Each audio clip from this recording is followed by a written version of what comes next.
Jammu Kashmir high court ने public safety act के तहत जारी 4 डिटेंशन ऑर्डर्स को इस टिप्पणी के साथ बरकरार रखा कि एक्ट को उन सभी कृत्यों को रोकने के लिए बनाया गया है जो राज्य की सुरक्षा या सार्वजनिक व्यवस्था के रखरखाव के लिए प्रतिकूल हैं। जस्टिस तासीर अबस्तान ने कैदियों उमर नवाज खान, मोहम्मद यूसुफ मागरे, जावेद अहमद भट्ट और मुजामिल अहमद डार के खिलाफ विभिन्न जिलों के डिस्ट्रिक्ट मजिस्ट्रेट्स द्वारा जारी डिटेंशन ऑर्डर्स को चुनौती देने वाली 4 पिटीशंस को गुरुवार को खारिज कर दिया। ये डिटेंशन ऑर्डर श्रीनगर, पुलवामा और शोपियां के डिस्ट्रिक्ट मजिस्ट्रेट्स द्वारा इन कैदियों के खिलाफ क्रमशः 18 अक्टूबर 2021, 26 नवंबर 2020, 4 मार्च 2021 और 18 अक्टूबर 2021 को जारी किए गए थे। हिरासत में लिए जाने के ग्राउंड के बारे में खुलासा किया गया कि उमर नवाज खान टीआरएफ का एक ओजीडब्ल्यू है जो लश्कर तैयबा की एक ब्रांच है और टीआरपीएफ के शूटर्स को विभिन्न प्रकार की रसद सहायता मुहैया करवाने में एक्टिव तौर पर शामिल है और उसने अन्य के साथ मिलकर शांति भंग करने के मकसद से एक गिरोह बनाया है। कोर्ट ने कहा ऐसे कार्य जो व्यक्तियों या अन्य व्यक्तियों के साथ मिलकर ऐसे कार्यों से किए जाने से पहले तैयार योजना और संगठन होता है जो लोगों के समूह द्वारा अशांति से प्रभावित हो जाते हैं। वे सामान्य कानून व्यवस्था के अपराधों की तरह नहीं है। यदि हालांकि किसी भी मामले में एक सिंगल एक्ट डिटेंशन ऑर्डर को बनाए रखने के लिए पर्याप्त नहीं पाया जाता जिसे अच्छी तरह से रद्द किया जा सकता है, लेकिन यह एक सिद्धांत के रूप में नहीं कहा जा सकता कि एक सिंगल एक्ट डिटेंशन का बेस नहीं बन सकता।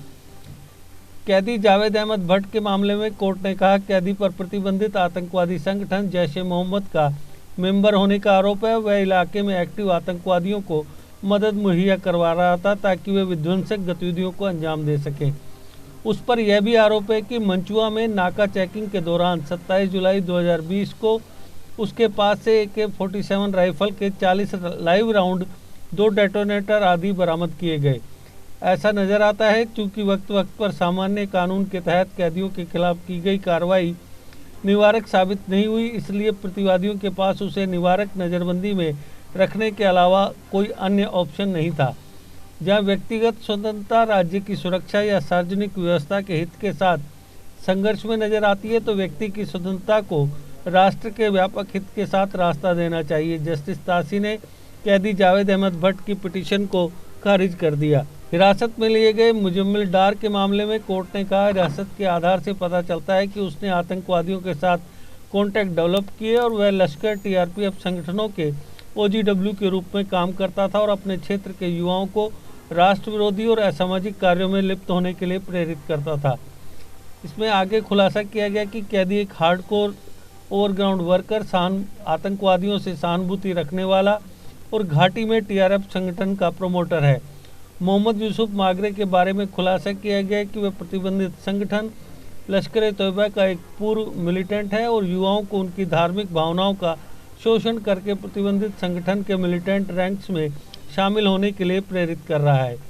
आतंकवादियों को रसद समर्थन मुहैया करवा रहा है। 26 अप्रैल 2020 को पुलिस स्टेशन लिट्टर को विश्वसनीय सूत्रों के माध्यम से इस राशि की जानकारी मिली कि मागरे क्षेत्र के युवाओं को मिलिटेंट रैंकों में शामिल होने के लिए उकसा रहा है और प्रेरित कर रहा है और आतंकवादियों को रसद समर्थन प्रदान कर रहा है। इस मामले के संबंध में उसके खिलाफ यूएपीए की सेक्शन 13, 18, 39 के तहत 2020 की एफआईआर नंबर 41 दर्ज की गई। कोर्ट ने अपने फैसले में कहा कि यदि कोई कानूनों को देखता है तो Jammu Kashmir public safety act 1978 ऐसी गलत गतिविधियों को रोकने के लिए बनाया गया है। ये सभी ऐसे काम हैं जो राज्य की सुरक्षा या सार्वजनिक व्यवस्था के रखरखाव के प्रतिकूल हैं, इसलिए हिरासत के ऑर्डर को रद्द करने की उसकी पिटीशन को खारिज कर दिया गया। कोर्ट ने शौकत अहमद डार के नज़रबंदी आदेश को भी रद्द कर दिया जिसे डिस्ट्रिक्ट मजिस्ट्रेट बड़गाम ने उसे राज्य की सुरक्षा के लिए प्रतिकूल गतिविधियों से रोकने की दृष्टि से 18 अक्टूबर 2021 को नज़रबंदी आदेश के तहत हिरासत में लिया था। कोर्ट ने सरकारी वकील द्वारा पेश किए गए डिटेंशन रिकॉर्ड को देखने के बाद कहा कि आक्षेपित आदेश टिकाऊ नहीं है क्योंकि ये नज़रबंदी के आधार पर आधारित हैं जो पुलिस डोजियर की पूरी तरह से कॉपी है। डिटेंशन ऑर्डर उक्त कारणों से डिटेंशन करने वाले अथॉरिटी की ओर से पूरी तरह से दिमाग का इस्तेमाल नहीं किया गया, इसलिए डिटेंशन ऑर्डर को इस निर्देश के साथ रद्द करने के लिए उत्तरदायी है कि कैदी शौकत अहमद डार को प्रिवेंटिव कस्टडी से रिहा किया जाए। अगर आप भी अपने भविष्य को लेकर चिंतित हैं और बहुत सी सरकारी नौकरियों पर दांव खेल चुके हैं लेकिन अभी तक नहीं हुए सफल, तो कैरियर अड्डा जम्मू कोचिंग इंस्टीट्यूट है आपके लिए बेस्ट ऑप्शन। कैरियर अड्डा जम्मू में आपको हर कॉम्पिटिटिव एग्जाम में सफलता हासिल करने का मौका मिलेगा। कैरियर अड्डा जम्मू की तरफ से फ्री कोचिंग का प्रोविजन भी रखा गया है, तो देर किस बात की, जल्द ही आएं और अपने सुनहरे भविष्य के लिए अपना एडमिशन कैरियर अड्डा जम्मू में करवाएं।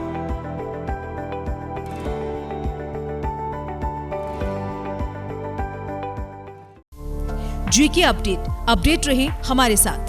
अगर आप ये वीडियो YouTube पर देख रहे हैं तो हमारे YouTube चैनल को सब्सक्राइब करें और बेल आइकन को क्लिक करें। अगर आप ये वीडियो Facebook पर देख रहे हैं तो हमारा Facebook पेज लाइक जरूर करें। For advertisement please contact 7051091811।